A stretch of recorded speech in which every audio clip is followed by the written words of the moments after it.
following episode is for adult audiences only. The opinions expressed are those of the individual on the show and do not reflect those of any employer, organizations, or foundations. Viewer and listener discretion is advised.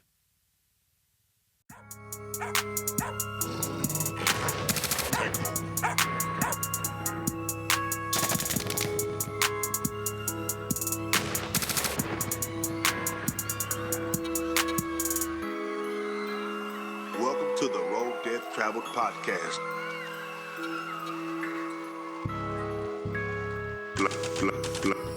Platicar con la muerte.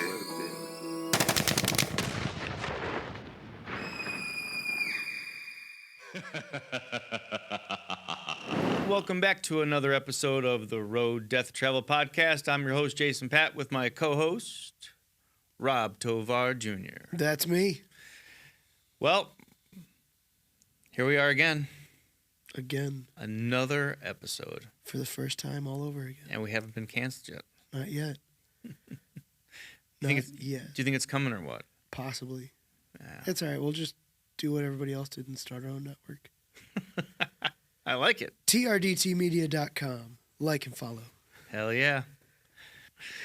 So what do you want to talk about today? Where are you taking me? What stroll are we going on now? What stroll down memory lane of the road to death traveled?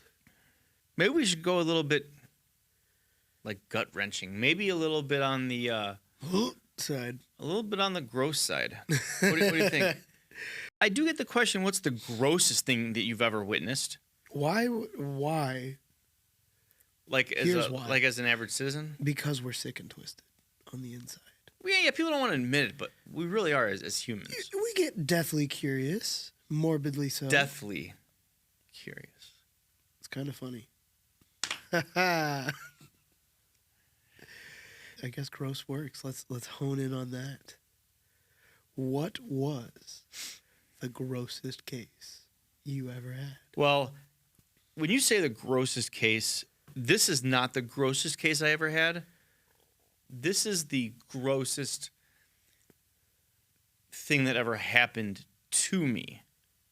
This one is one for the record books. Disclaimer, if you're on a plane or something right now, you might just want to get that throw-up bag. God, it's so bad. Well, thankfully, you can't smell through a podcast. Yakety yak, man. Don't come back. And yet you went back for more. I did. Oh, God, I can still to this day. Can you smell it? It's like stuck in my nostril hairs. Like the smell of the decomp from this guy is. I can still smell it to this day.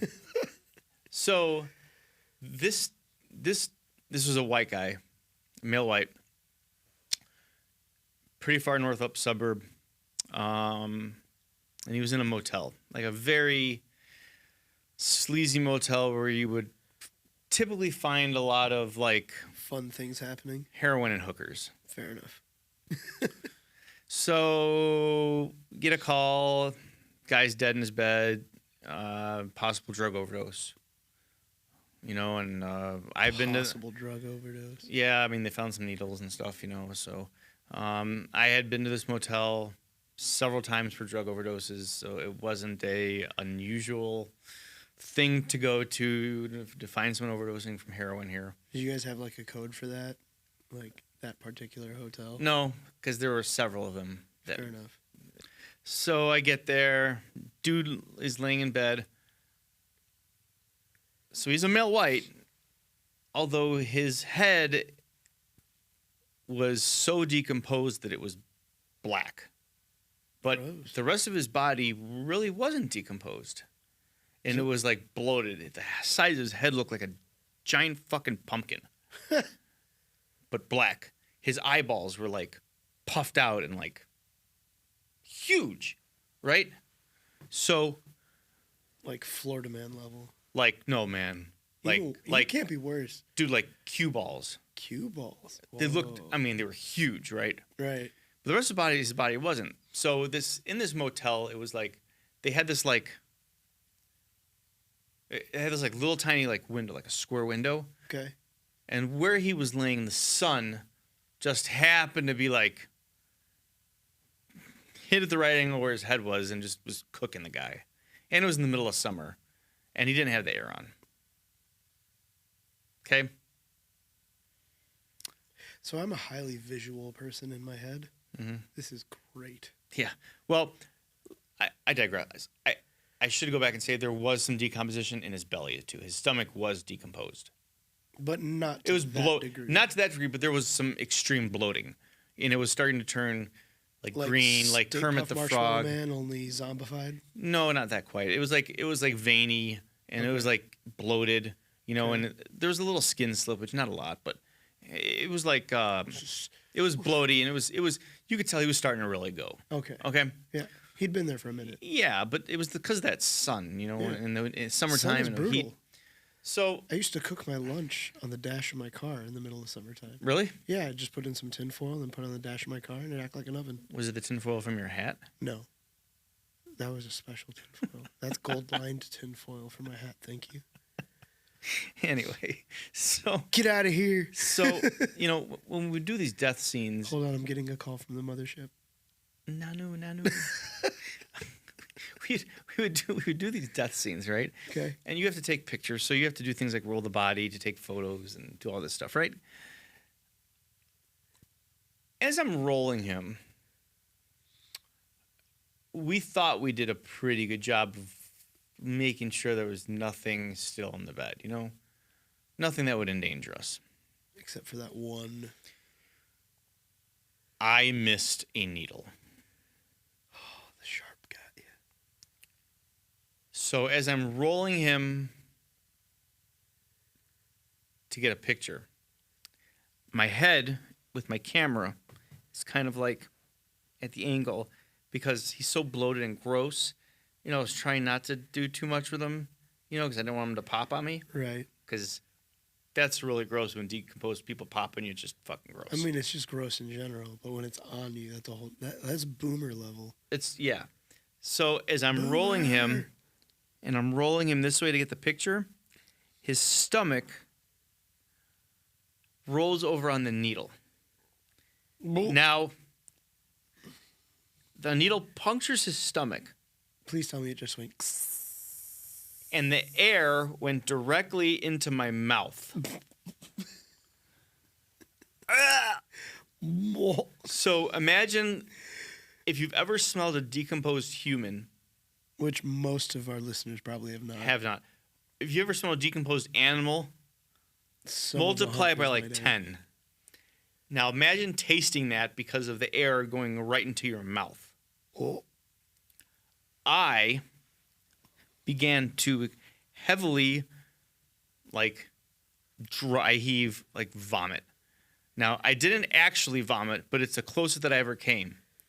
Now, I am a sympathy puker.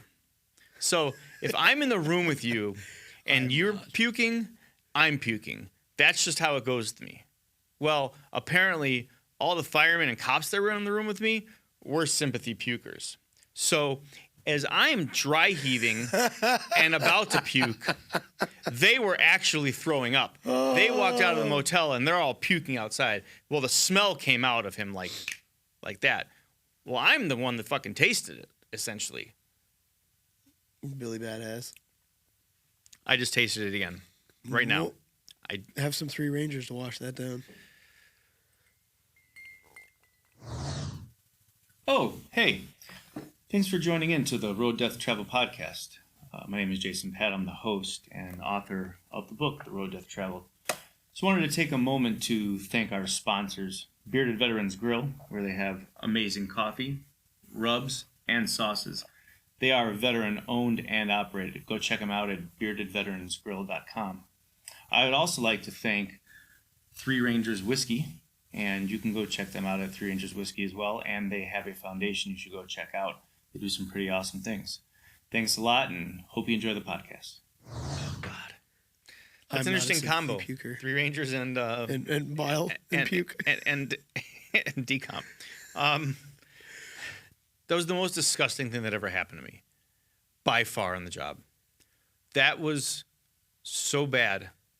All I know is that you heard this and the next thing I know I was like, because I'm literally trying to take the picture and and I don't know why my mouth was open. I think I was like, just a natural maybe. You were trying. Your photographer was coming out. I'm like, trying to get that picture. I mean, imagine like the force that it came in my mouth. Imagine if I had, those duster cans that you can clean off your keyboard with. Yeah.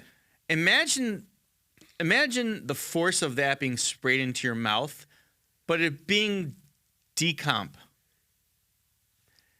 That's what that felt like. But that. Well, I'm good. So when people ask me, I will learn from your mistake on that one. So when people ask me what's the grossest thing to ever happen to you on the job, that's my story. That's my story. That's pretty out there, man. It was brutal. That's the stuff of nightmares. Oh God,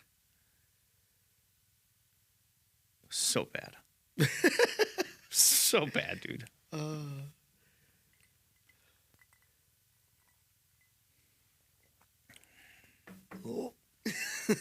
What do you have to say about that? I got nothing, dude. That spoke for itself. So, no, man. Thank you for putting the book together. Thank you for putting this podcast together because it means a lot, not just to the true crime buffs, but to the people out there doing it. Walking the shoes that you walked.